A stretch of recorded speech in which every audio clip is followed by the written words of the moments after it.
So what are the husband rights? Number one, she must obey him as long as he does not order her to sin. And obedience in Arabic is always specified bil ma'roof, in kindness and in decent manner. What is ma'roof? So the husband is not Simon. Simon says, stand on one leg for half an hour. So he comes home and says, don't speak. Just stand on one leg for 1 hour, half an hour. And she says, Wallah, Allah, I have to obey him. No, you don't have to. This is not ma'roof. This is not in kindness and decent manner. So when should I obey him? You must obey him when it is related to his rights. For example, he loves long hair. You want to cut your hair very short. Haram. Why? It's my hair. Yes, but he's your husband. And you are obliged to look good for him. He says, I don't want you to eat onions or garlics. Why? You know why. But if he says to you, I don't want you to eat apples, are you obliged to obey him? No. You can eat apples, you can eat oranges. Obeying him is not his rights. It doesn't help him. It doesn't benefit him. There is no harm from it. Likewise, if a woman, and lots of the women have a problem swallowing this. It can't go down their throat easily. Why would I obey him? He's just a man.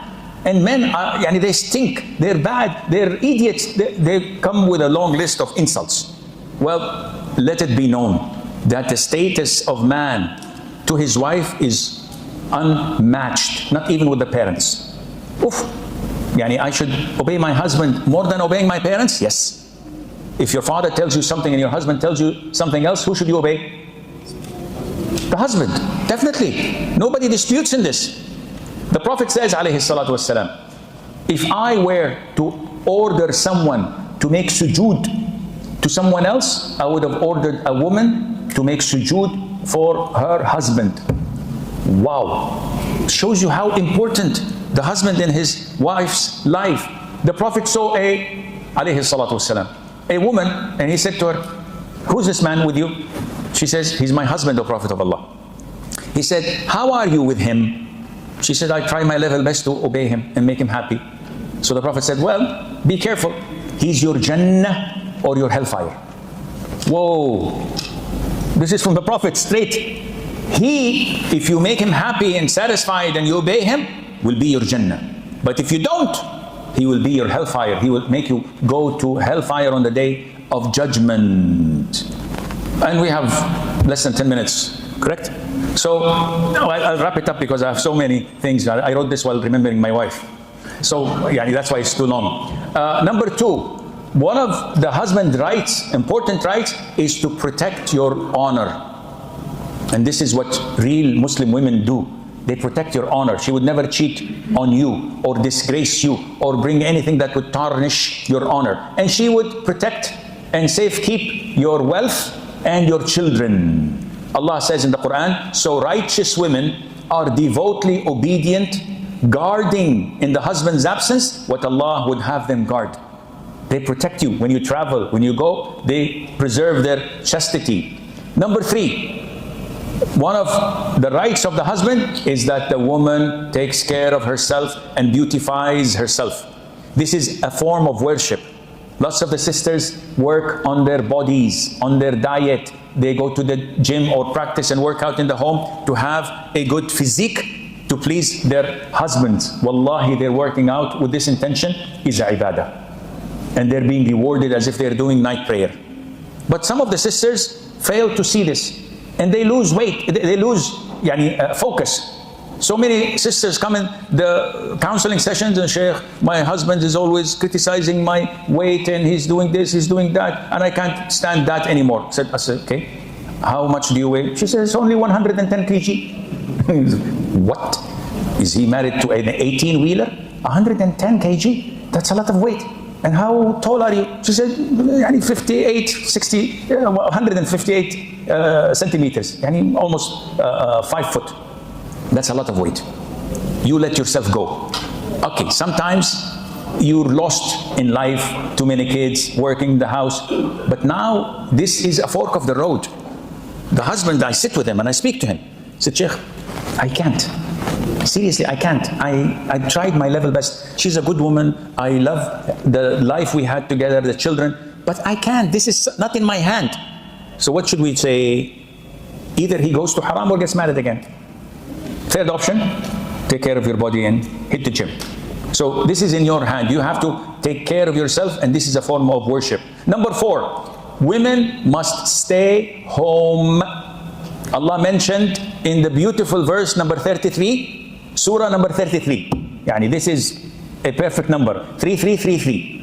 You will never forget this. What does Allah say in this ayah? وَقَرْنَ فِي بُيُوتِكُنْ. Allah is addressing the mothers of the believers, the wives of the Prophet, where He says, subhanahu wa ta'ala, and abide in your houses and do not display yourselves as was the display of the former times of Jahiliyyah. Allah says, abide in your homes. So you may go out when needed. When your husband allows you to do so, no problem. But as we see women nowadays having their own cars, and every day they have to at least go 2-3 times. Where? Well, I'm fed up. I just want to go and drive around. This is not Islamic. I said, Sheikh, why? I said, because Allah told them to stay home. You want to go and buy something from the grocery shop that is needed? No problem. You want to go and visit your mom and He allows you? No problem. But just to go and be on the road. And some of the brothers called me, Sheikh, my wife left yesterday after bickering and fighting at 2 a.m.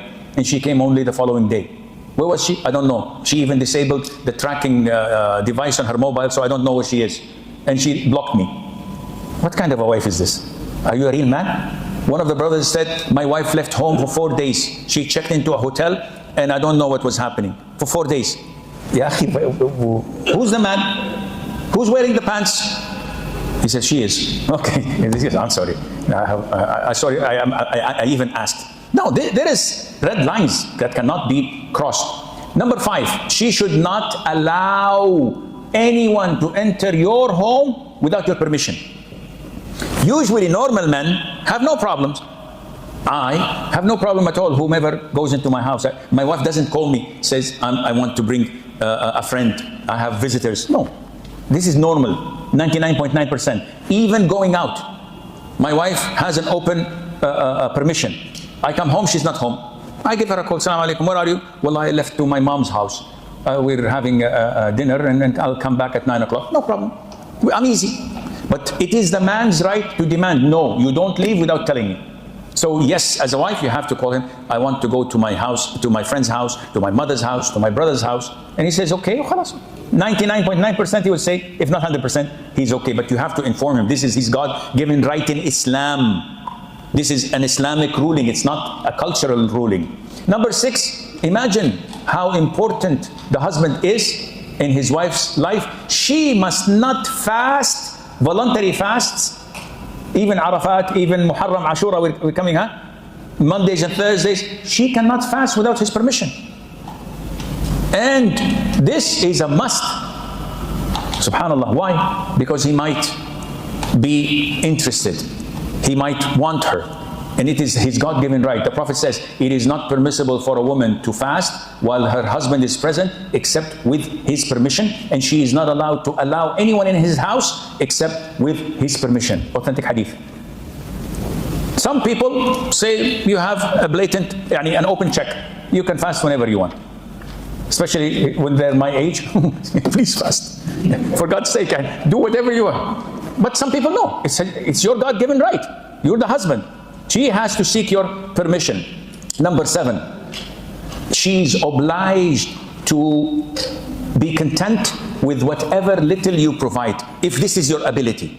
Some women demand financial status. You have to change the living room. We want to change the furniture. We want to go every year for holiday. We want this, we want that. No, Allah says, let a man of wealth spend from his wealth, and he whose provision is restricted, let him spend from what Allah has given him. This is your ability, akhi.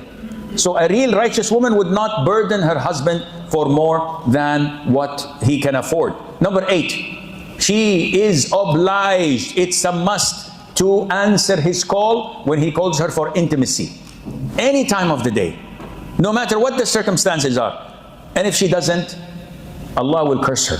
The Prophet says, when a woman goes to bed abandoning her husband's right of intimacy, the angels curse her until she comes back. And when the angels curse, do you think Allah will respond or not? Of course. It's a serious thing. Yes, if there is hardship, if there is harm, if she's sick, if she's unable, yes, she has a legitimate excuse. But what is your excuse? Well, I don't feel like it. Yesterday I told him, take me to my father's house to visit. He refused, so I'm punishing him. Khalas, get ready for the curses of the angels. Number 9, to take care of upbringing his children. And this is the main reason, one of the main reasons of a man marrying.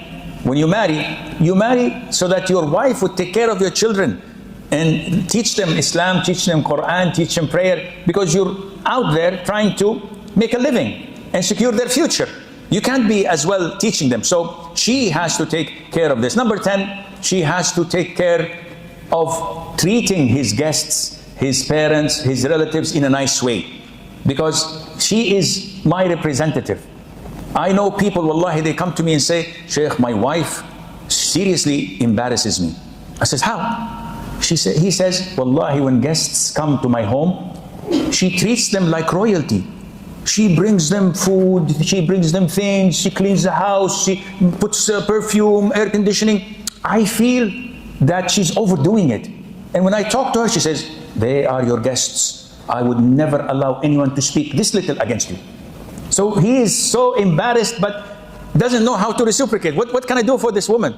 Wallahi, akhi, this is a jewel. This is a priceless jewel that Allah has given you. What are you going to do? This is what defines you. You have to thank her. You have to show her appreciation. Because hal jaza'ul ihsan illa al-ihsan. When someone does good to you, what is the reward? Reciprocate, ya akhi. Number 11, it is her God-given duty, an obligation, that she keeps the husband's secrets intact. Unfortunately, there's a breach in both husbands and wife. The husband is not a real man. He goes to his mother. He goes to his siblings. My wife did this, my wife did that. He complains like a little girl. And some of them even go further to share haram things. A wife called me the other day complaining that her husband shows her pictures to his brothers. She says, I'm sitting with him, and while talking with his siblings, he puts the camera and he shows them while I'm sitting in indecent clothes. And when I speak to him, he said, this is okay, they're my brothers, they're my cousins. Such a man is not a man, he's male. And this is what is known in the hadith as ad-dayyuth, who allows this to happen. Women do the same. Oh, my husband did this, my husband did that, he was intimate with me there and here, and this is all haram. What happens in Vegas, stays in Vegas. What happens in the bedroom, stays in the bedroom. Don't go leak things. And the moment you go and do the cardinal sin, which is when you go and complain to your mother. Oh mother, my wife, we had a fight and she did not cook me dinner. And I left and I slept hungry. How would your mother feel? Stabbed in the heart with a dagger. So you come tomorrow with your wife, hugging her, kissing her. Oh mom, wallahi, this is the most beloved person on earth. You kissed and made up, khalas. You forgot what happened yesterday. She is my love. Would your mother forgive? 10 years. Your mother will never forget. You caused my son to go to bed hungry. I will never forgive you. The same thing when you go to your parents and tell them, they're eager, they're willing to delay Asha. So you're also making the mistakes when you go to your parents as a wife and say, my husband did this, my husband did that. They will never forgive and they will never forget. No matter what happens, don't leak or complain unless you're going for divorce. Khalas. We've reached the end of the rainbow. We have reached a place where we have to do this, otherwise things are not going to go well.